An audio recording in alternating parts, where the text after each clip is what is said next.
नमस्कार दर्शक बंधु, आज हूँ 19 डिसेम्बर शुक्रवार। चलतु आज दिन किसी मुख्य खबर उपर नजर पकाइबा। प्रथम रही नुआ वर्ष रे मोदी सरकार बड़ उपहार। जानुआरी 1 रु सस्ता हेबो एई सबु जिनिस। देशवासी खुशी खबर। नूतन वर्ष 2026 आरंभ सारा देश में गैस दर कमिबा जाउछि। पेट्रोलियम एवं प्राकृतिक गैस नियामक बोर्ड PNGRB घोषणा अनुଯାयी जानुआरी 1 रु CNG एवं घरोई PNG ग्राहक माने यूनिट पिछा 2 रु 3 टंका पर्यंत संचय करें। नुआ नियम दर निर्धारण थिबा 3टी जोन को ह्रास कर 2टी करा जायछि। एबे प्रथम जोन पाई दर मात्र 54 टंका स्थिर करा जायछि, जहाँ पूर्वर दूरता अनुसार 80 रु 107 टंका पर्यंत थिला। यही नूतन व्यवस्था द्वारा परिवहन खर्च कमिबा सह रोषेई घरर बजेट रे मध्य ग्राहकों को बड़ आश्वस्ति मिलिबो। परवर्ती खबर, समूह स्नातक स्तरीय परीक्षा नियुक्ति पाई विज्ञप्ति प्रकाश पाइछि। एतिरे मोट 1576 पदवी पाई नियुक्ति दियाजिबो। एने ओडिशा कर्मचारी प्रवण आयोग पक्षरु विज्ञप्ति प्रकाश पाइछि। तेबे चलित परीक्षा रे परीक्षार्थी माने 500 टंका दे फॉर्म पूरण करिवे।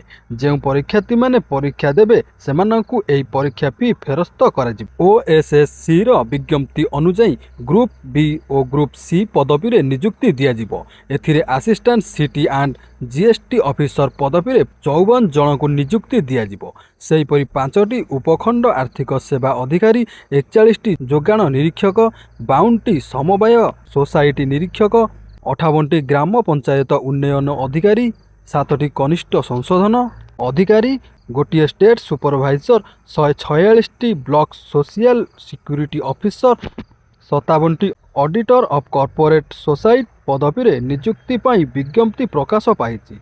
सेहीपरि साधारण प्रशासन विभाग रे 7टी कनिष्ठ सहायक, कृषि विभाग रे 20टी, स्वास्थ्य विभाग रे 28टी, शिल्प निर्देशालय रे 11टी, गृह विभाग रे 39टी, ओडिशा कारागार और संस्कार सेवा निर्देशालय रे 15, जंगल परिवेश संरक्षण मुख्यालय रे 10टी, सिटी GST कमिशन रे 32टी, जनस्वास्थ्य कार्यक्रम रे 19, राज्य CDR कमिशन रे 3टी और श्रम आयोग रे गोटे कनिष्ठ सहायक पदवी रे नियुक्ति दियाजिबो। आहुरी मध्य ग्रामांचल कार्यालय रे 255टी कनिष्ठ किराणी, जल संपद विभाग रे 374टी कनिष्ठ सहायक पदवी और मत्स्य निर्देशालय रे 49टी कनिष्ठ सहायक पदवी रे नियुक्ति दियाजिबो। आसंता 19 तारिख रु OSSC वेबसाइट माध्यम रे पंजीकरण कराजिबो। परवर्ती खबर, लोकसभा रे पास हैला जी रामजी बिल। विरोधी प्रबल विरोधी सत्वे पास होईची जी रामजी बिल। तेबे लोकसभा रे बिल चिरी फोपाड़िले विरोधी सदस्य। एबे मनरेगा बदल रे चालू हेबो जी रामजी कार्ड। तेबे लोकसभा रे विरोधी प्रबल विरोध सत्वे जी रामजी बिल पारित होईची। परवर्ती खबर, केंद्र सरकार अष्टम वेतन कमिशन गठन नहीं बड़ घोषणा करिसंती। न्यायमूर्ति रंजना देसाई को एहार अध्यक्ष भावे नियुक्ति दिया जाइछि। एही कमिशन 18 मास मध्य रिपोर्ट दाखल करिबो, जहा द्वारा 50 लाख कर्मचारी और 65 लाख पेंशनभोगी उपकृत हेबे। फिटमेंट फैक्टर जदि यह 2.86 को वृद्धि पाए, तेबे सर्वनिम्न दरमा 18,000 वृद्धि 51,480 टंका होई पारे। सर्वनिम्न पेंशन 9,000 रु 25,740 को वृद्धि पाइबार संभावना अछि। सेहीपरि कनेस्टेबल, क्लर्क और टेक्निकल स्टाफ को दरमा मध्य वृद्धि पाइबार आशंका रहुछि। एही नूतन वेतन व्यवस्था 2026 जानुआरी रु लागू हेबा नै आशा करा जाइछि। परवर्ती खबर, प्रसिद्ध मूर्तिकार राम सुतारଙ୍କ देहांत होइछि। से प्राय 100 वर्ष बयस रे नोएडार सेक्टर 19 स्थित तांक बासभवन रे शेष निश्वास त्याग करथिले। से विश्वर सबुठार उच्च प्रतिमा स्टैच्यू ऑफ यूनिटी डिजाइन करथिले। संप्रति महाराष्ट्र सरकार तांकु तांकर सर्वोच्च नागरिक पुरस्कार महाराष्ट्र भूषण रे सम्मानित करिसंती। तांकु पूर्वरु पद्मश्री, पद्मभूषण एवं टागोर पुरस्कार प्रदान करा जाइथिला। परवर्ती खबर, राशन कार्ड आसिला बड़ खबर। जोगाण मंत्री बड़ घोषणा। नुआ वर्षरु आउ 15 लाख राशन कार्ड बंटा जिवो। केही भी गरीब बिना राशन कार्ड रे रहिबे नाही। मंत्री कहिसंती राज्य सरकार पाखरे राशन कार्ड रो अभाव नाही। ए जाय सारा राज्य रे 6,39,000 कार्ड बंटा सरीची। आहुरी 15 लाख कार्ड आम पाखरे अछि। प्राय 15,33,000 आवेदन आसीची। ସେଥିରୁ ଅଯୋଗ୍ୟଙ୍କୁ ବାଦ୍ ଦେଇ ସମସ୍ତ ଯୋଗ୍ୟଙ୍କୁ ରାସନ କାର୍ଡ ମିଳିବ ବୋଲି କହିଛନ୍ତି ମନ୍ତ୍ରୀ।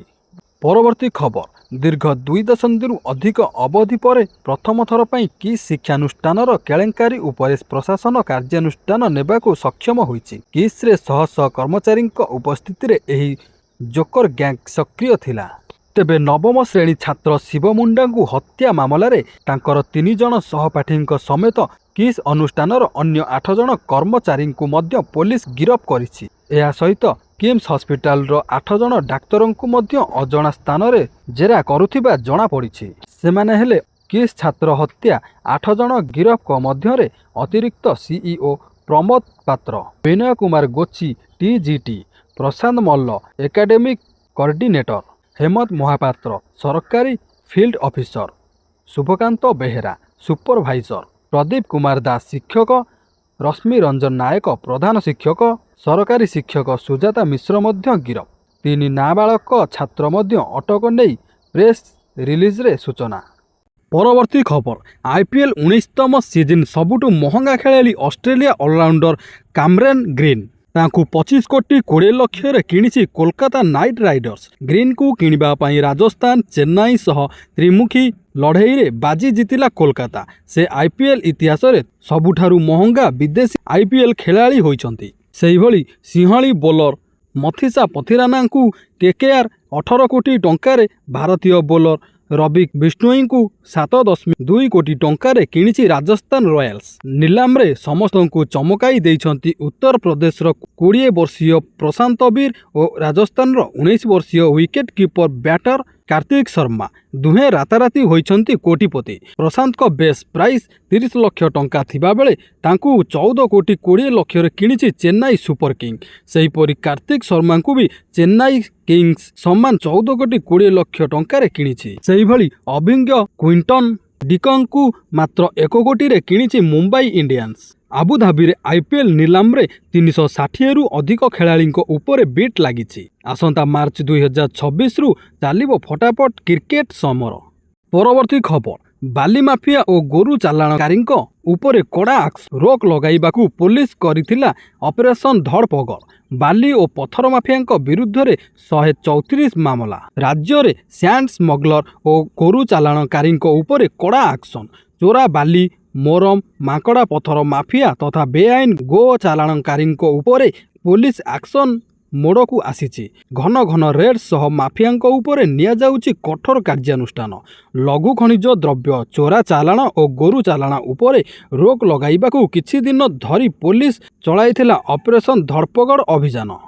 ପରବର୍ତ୍ତୀ ଖବର, PM କିଷାନକୁ ନେଇ ଆସିଲା ବଡ଼ ଖବର। ପ୍ରଧାନମନ୍ତ୍ରୀ କିଷାନ ସମ୍ମାନ ନିଧି ଯୋଜନା ଦେଶର ଲକ୍ଷ ଲକ୍ଷ ଚାଷୀଙ୍କ ପାଇଁ ଏକ ଗୁରୁତ୍ୱପୂର୍ଣ୍ଣ ଆଶ୍ୱସ୍ତି ପ୍ରମାଣିତ ହୋଇଛି। ସେହିପରି ପ୍ରଧାନମନ୍ତ୍ରୀ କିଷାନ ସମ୍ମାନ ନିଧି ଯୋଜନାର 22ତମ କିସ୍ତି ସମ୍ପର୍କରେ ପୁଣି ଥରେ ଆଲୋଚନା ଜୋର ଧରିଛି। ନୂତନ ବର୍ଷ 2026 ଆରମ୍ଭରେ ଚାଷୀମାନେ ଖୁସି ଖବର ପାଇବେ ବୋଲି ଆଶା କରାଯାଉଛି। ପୂର୍ବ 21ତମ କିସ୍ତି 19 ନଭେମ୍ବର 2025ରେ ଜାରି କରାଯାଇଥିଲା, ଯେଉଁଥିରେ ଦେଶର 9 କୋଟିରୁ ଅଧିକ ଚାଷୀ ବ୍ୟାଙ୍କ ଆକାଉଣ୍ଟକୁ ସିଧାସଳଖ 2000 ଟଙ୍କା ସ୍ଥାନାନ୍ତର କରାଯାଇଥିଲା।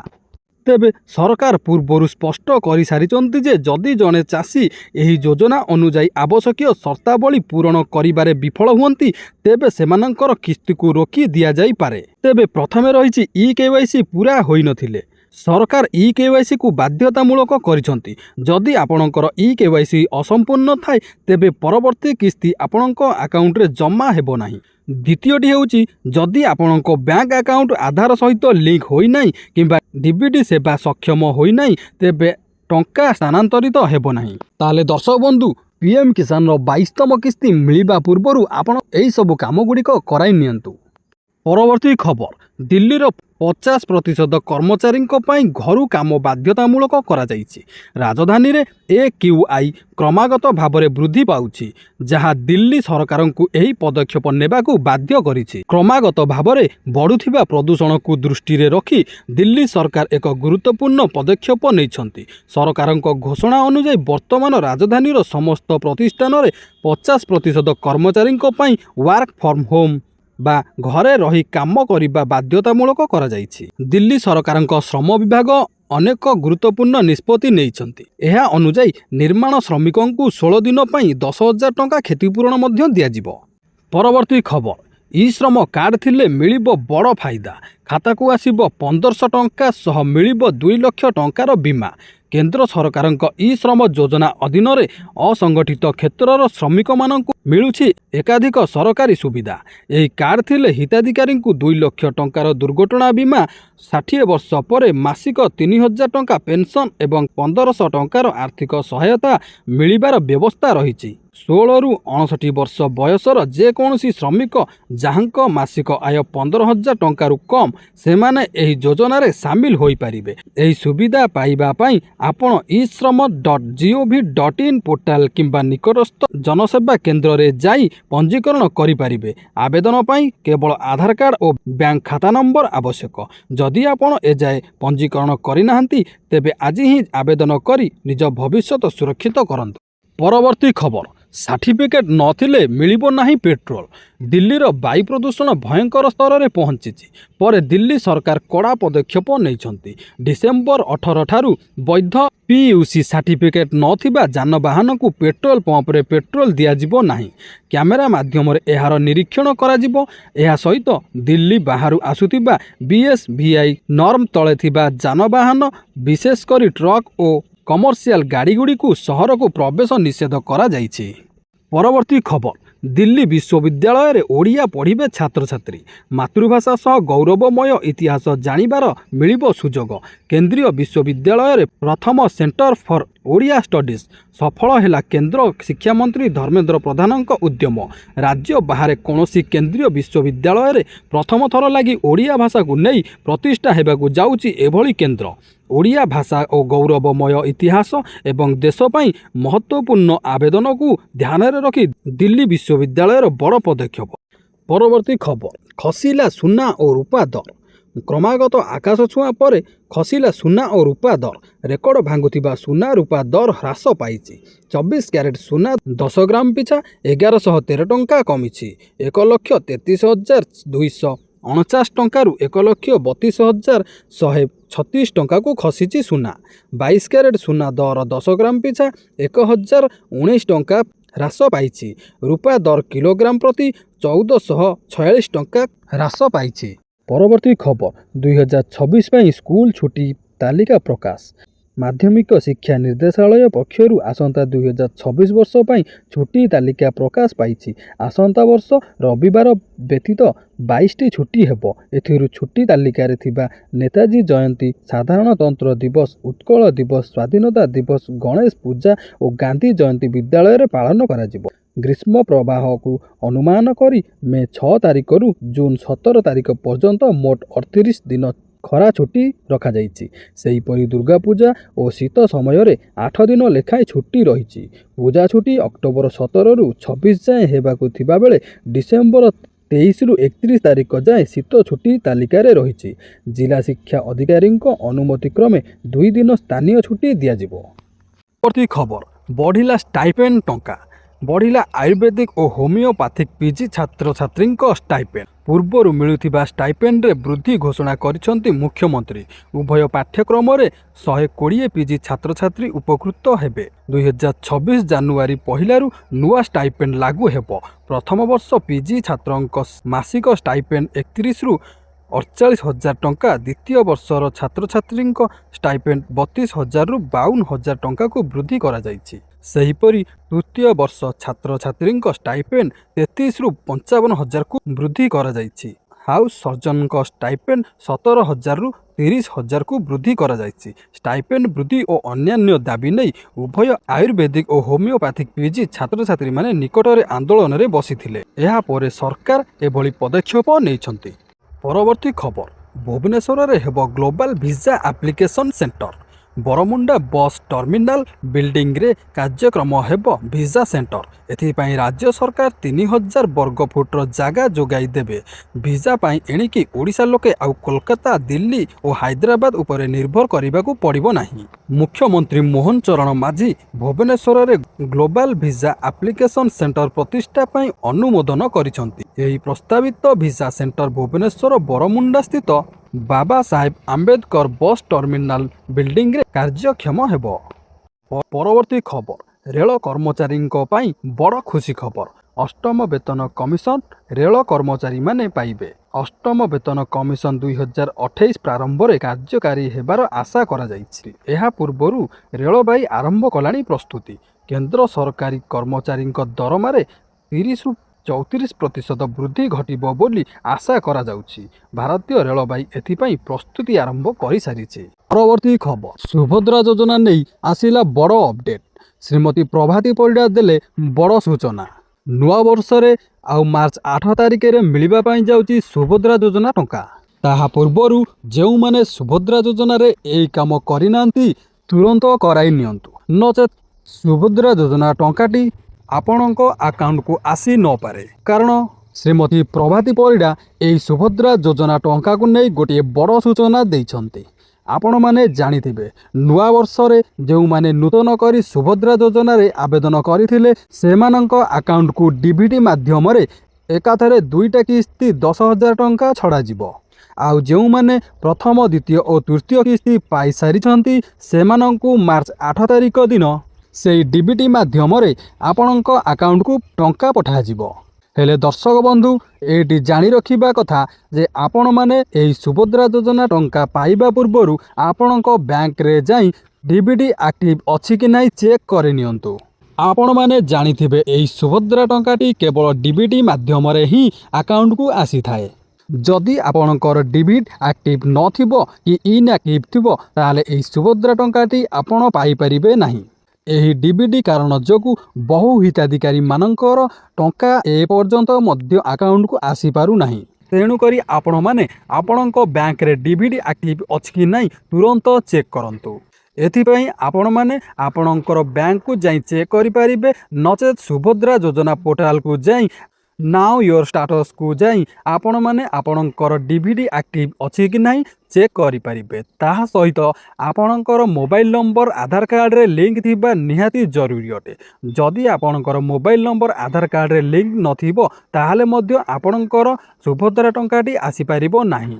ତେଣୁକରି ଦର୍ଶକ ବନ୍ଧୁ, ସୁଭଦ୍ରା ଯୋଜନାରେ ମିଳିବାକୁ ଥିବା ଚତୁର୍ଥ କିସ୍ତି, ତାହା ସହିତ ନୂଆ ବର୍ଷରେ ଯେଉଁ ନୂତନ ହିତାଧିକାରୀମାନଙ୍କୁ ଏକାଥରେ 10,000 ଟଙ୍କା ମିଳିବା ପାଇଁ ଯାଉଛି ସେମାନେ ମଧ୍ୟ ନିଜ ନିଜର ଡିବିଟି ଚେକ୍ କରିନିଅନ୍ତୁ। ପରବର୍ତ୍ତୀ ଖବର, ରାସନ କାର୍ଡ଼କୁ ନେଇ ବଡ଼ ଘୋଷଣା। ଖାଦ୍ୟ ଓ ଯୋଗାଣ ମନ୍ତ୍ରୀ କୃଷ୍ଣ ପାତ୍ରଙ୍କର ବଡ଼ ଘୋଷଣା। 8,16,000 ରାସନ କାର୍ଡ଼ କଟିଛି, 96% ଇକେୱାଇସି ସରିଛି। 8 ଲକ୍ଷରୁ ଊର୍ଦ୍ଧ୍ୱଙ୍କ ରାସନ କାର୍ଡ଼ କଟିଛି, ସୂଚନା ଦେଲେ ଖାଦ୍ୟ ଯୋଗାଣ ମନ୍ତ୍ରୀ କୃଷ୍ଣ ପାତ୍ର। ଗତ 15 ମାସ ସରକାରରେ ଇକେୱାଇସି ଲାଗୁ କରିଥିଲେ। 96% ଇକେୱାଇସି କରିଛନ୍ତି, କେବଳ 4% ଇକେୱାଇସି କରିନାହାନ୍ତି। 6,95,530 ଜଣ ମୃତ। 8 ଲକ୍ଷରୁ ଊର୍ଦ୍ଧ୍ୱଙ୍କ ରାସନ କାର୍ଡ଼ କାଟି ଦିଆଯାଇଛି। 75,030 ସରକାରୀ ଚାକିରିଆ, 45,496 ଆଇଟି ଦାତା କାର୍ଡ଼ କଟିଛି। ଇନକମ୍ ଟ୍ୟାକ୍ସ ଦେଉଥିଲେ ସେମାନଙ୍କର ମଧ୍ୟ କାର୍ଡ଼କୁ କାଟି ଦିଆଯାଇଛି। ସମୁଦାୟ 8,16,056 ଜଣଙ୍କ ରାସନ କାର୍ଡ଼କୁ କାଟି ଦିଆଯାଇଛି। ଗରିବଙ୍କ ରାସନ କାର୍ଡ଼ କଟା ଯାଇନାହିଁ, ପୋର୍ଟାଲରେ ଆବେଦନ କଲେ ଯାଞ୍ଚ ହେବ। ଗ୍ରାମାଞ୍ଚଳରେ 13,50,000 ଓ ସହରାଞ୍ଚଳରେ 1,50,000 ଜଣଙ୍କୁ କାର୍ଡ଼ ଦିଆଯିବ। ଏନେଇ ସୂଚନା ଦେଲେ ଖାଦ୍ୟ ଓ ଯୋଗାଣ ମନ୍ତ୍ରୀ କୃଷ୍ଣଚନ୍ଦ୍ର ପାତ୍ର। ଦର୍ଶକ ବନ୍ଧୁ, ଯଦି ଭିଡ଼ିଓଟି ଭଲ ଲାଗିଥାଏ ଲାଇକ୍ କରନ୍ତୁ, ସେୟାର କରନ୍ତୁ। ଯଦି ଚ୍ୟାନେଲକୁ ନୂଆ କରି ଆସିଛନ୍ତି ଚ୍ୟାନେଲକୁ ସବସ୍କ୍ରାଇବ୍ କରି ପାଖରେ ଥିବା ବେଲ୍ ଆଇକନକୁ ପ୍ରେସ୍ କରନ୍ତୁ। ରହୁଛି, ଜୟ ଜଗନ୍ନାଥ।